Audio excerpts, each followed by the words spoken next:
Earthma M-Secret គឺជារូបមន្តដ៏ល្បីល្បាញបំផុតមួយក្នុងប្រវត្តិសាស្ត្រនៃវិទ្យាសាស្ត្រវាត្រូវបានបង្កើតឡើងដោយលោក Albert Einstein នៅក្នុងឆ្នាំ1905ក្នុងទ្រឹស្ដីនៃចលនាធាតុពិសេសដែលហៅជាភាសាអង់គ្លេសថា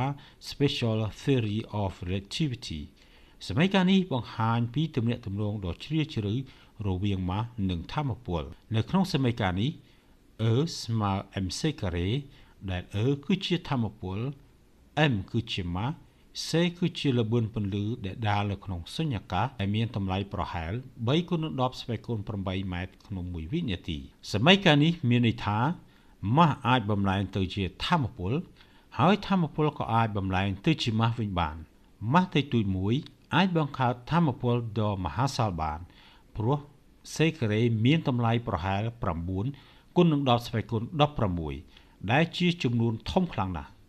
ប៉ុន្តែសំណួរសំខាន់គឺតើសមីការ E ស្មើ mc ការ៉េត្រូវបានអនុវត្តនៅកន្លែងណាដោយពិតប្រាកដឧទាហរណ៍ពេលយើងដុតឈើយើងទទួលបានកម្ដៅនិងពន្លឺពេលយើងញ៉ាំអាហាររាងកាយយើងទទួលបាននៅថាមពលតើនេះគឺជាការបំលែងពី mass ទៅជាថាមពលតាមសមីការរបស់លោក Einstein មែនដែរឬទេដើម្បីយល់ពី E ស្មើ mc ការ៉េឲ្យបានជ្រាលជ្រៅយើងត្រូវចុះទៅស្វែងយល់អំពីណយយ៉ូនៃអាតូមភាគល្អិតមូលដ្ឋានដែលជាភាសាអង់គ្លេសហៅថា fundamental particle និងសូម្បីតែដើមកំណើតនៃចក្រវាឡពេលយើងដុតឈើ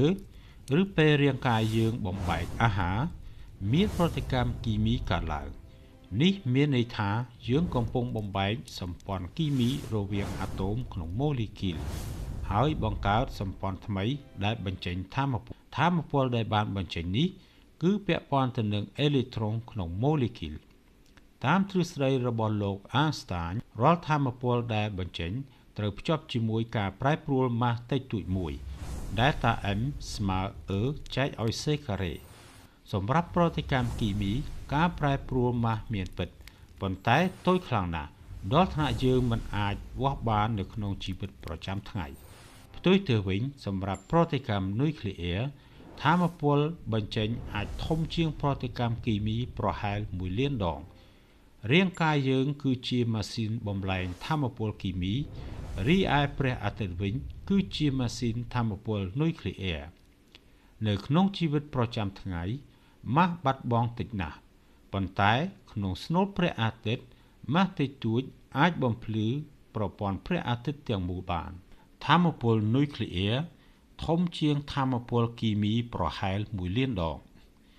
ថាមពលដ៏មហិមាអស់នេះមកពីណាតើ mass បាត់ទៅណាហើយវាបាត់ដោយរបៀបណាដើម្បីស្វែងរកចម្លើយយើងត្រូវចុះចូលទៅក្នុងណយយ៉ូនៃអាតូមទៅកាន់ពិភពដ៏តូចបំផុត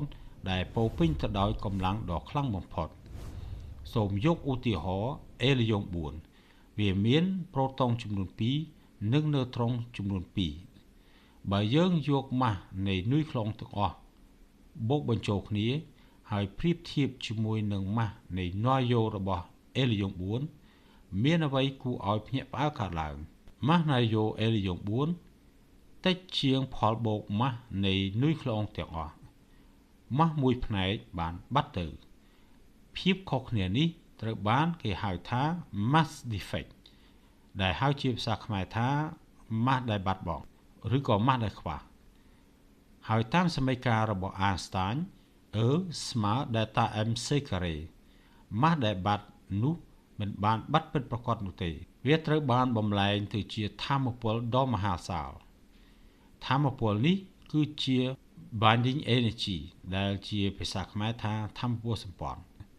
ថាមពលដែលចងប្រូតុងនិងណឺត្រុងឲ្យជាប់គ្នានៅក្នុងណយយ៉ូនេះហើយជាប្រភពនៃថាមពលព្រះអាទិត្យនោះហើយជាថាមពលដែលអាចបំភ្លឺពិភពលោកយើងមានខ្សែកងមួយដែលលាក់សម្ងាត់នៃថាមពលនុយក្លេអ៊ែរទាំងមូលវាត្រូវបានហៅថាខ្សែកងថាមពលសម្ព័ន្ធក្នុងមួយនុយក្លេអ៊ុនខ្សែកងនេះឡើងខ្ពស់យ៉ាងលឿនសម្រាប់ធាតុស្រាលៗដូចជាអ៊ីដ្រូសែននិងអេលីយ៉ូបន្ទាប់មកវាឡើងដកកំពូលនៅធាតុដែក56ធាតុដែលមានស្ថិរភាពបំផុតក្នុងចក្រវាឡយើង ហើយបន្ទាប់ពីចំណុចនោះវាចាប់ផ្ដើមធ្លាក់ចុះមកវិញខ្សែកោងសាមញ្ញមួយនេះ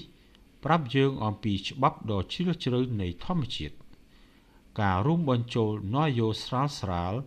តាមរយៈប្រតិកម្ម Nuclear Fusion អាចបញ្ចេញថាមពលហើយការបំបែកណយោធ្ងន់ៗតាមរយៈប្រតិកម្ម Nuclear Fusion ក៏អាចបញ្ចេញថាមពលដូចគ្នាដែរហេតុអ្វីព្រោះទាំងពីរនេះកំពុងធ្វើដំណើរទៅរកចំណុចកំពូលតែមួយកំពូលនៃស្ថិរភាពនៅទីនោះធម្មជាតិបានរកឃើញតុល្យភាពដ៏ល្អឥតខ្ចោះរបស់វាអ្នកទៅនិយាយថាធម្មជាតិចង់ទៅរកចំណុចស្ថិរភាពខ្ពស់បំផុតហើយកំពូលនោះស្ថិតនៅដែក56ឥឡូវយើងសួរបើធាតុស្រាលនៅផ្នែកខាងឆ្វេងនៃខ្សែកោងតើវាអាចឡើងទៅរកកំពូលបានយ៉ាងដូចម្តេចចម្លើយគឺតាមរយៈប្រតិកម្មនុយក្លេអ៊ែរបូកបញ្ចូលនៃណយោដែលហៅថា Nuclear Fusion នៅផ្នែកខាងឆ្វេងនៃខ្សែកោងអ៊ីដ្រូសែនមានថាមពលសម្ព័ន្ធទាបវាមិនមានស្ថិរភាពបំផុតទេ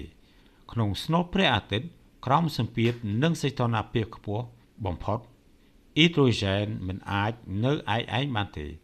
វារួមគ្នាប្រូតុងជួបប្រូតុងបង្កើតទៅជាអេលីយ៉ូម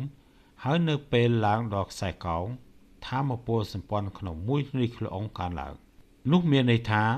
ណយោថ្មីមានស្ថិរភាពខ្ពស់ជាងមុនប៉ុន្តែដើម្បីឈានទៅទីនោះម៉ាស់តិចតួចត្រូវបាត់បង់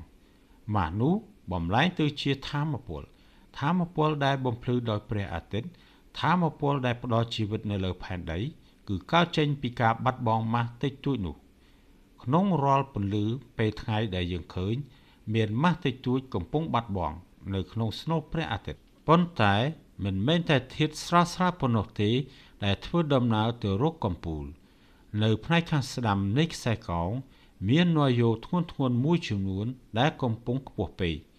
ដើម្បីរកស្ថិរភាពវាមិនរួមគ្នាទេវាបែកចេញអ៊ុយរ៉ាញ៉ូម235គឺជាណយោធ្ងន់និងមិនមានស្ថិរភាពបំផុតនៅពេលវាស្រូបនៅត្រង់មួយវាคล้ายទៅជាស្ថានភាពមិនមានលំនឹង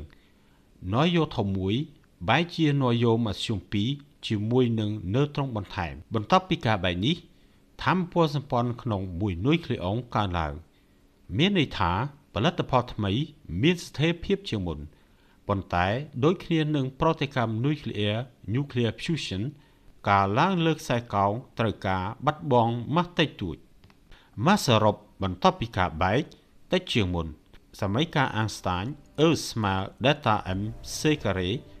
ម៉ាស់តិចតួចនោះបំលែងទៅជាថាមពលស៊ីនេតិកនិងកាំរស្មីថាមពលដែលអាចបំផ្លាញទីក្រុងឬបង្កើតអគ្គិសនីកើតចេញពីការផ្លាស់ទីតូចបំផុតនៅលើខ្សែកោងនេះ Fusion និង Fission ខុសគ្នាទាំងស្រុងនៅក្នុងយន្តការប៉ុន្តែទាំងពីរកំពុងធ្វើដំណើរទៅរកកន្លែងតែមួយទៅរកស្ថិរភាពនិងទៅរកធាតុដែកយើងបានឃើញថាម៉ាស់តិចតួចអាចបំលែងទៅជាថាមពលដ៏អស្ចារ្យប៉ុន្តែសំណួរមួយនៅសល់តើយើងអាចមើលឃើញការប្រែប្រួលម៉ាស់តូចបំផុតនោះដោយរបៀបណាចម្លើយគឺស្ថិតនៅក្នុងកាំរស្មីណយោមិនត្រឹមតែបែកឬរួមគ្នានោះទេ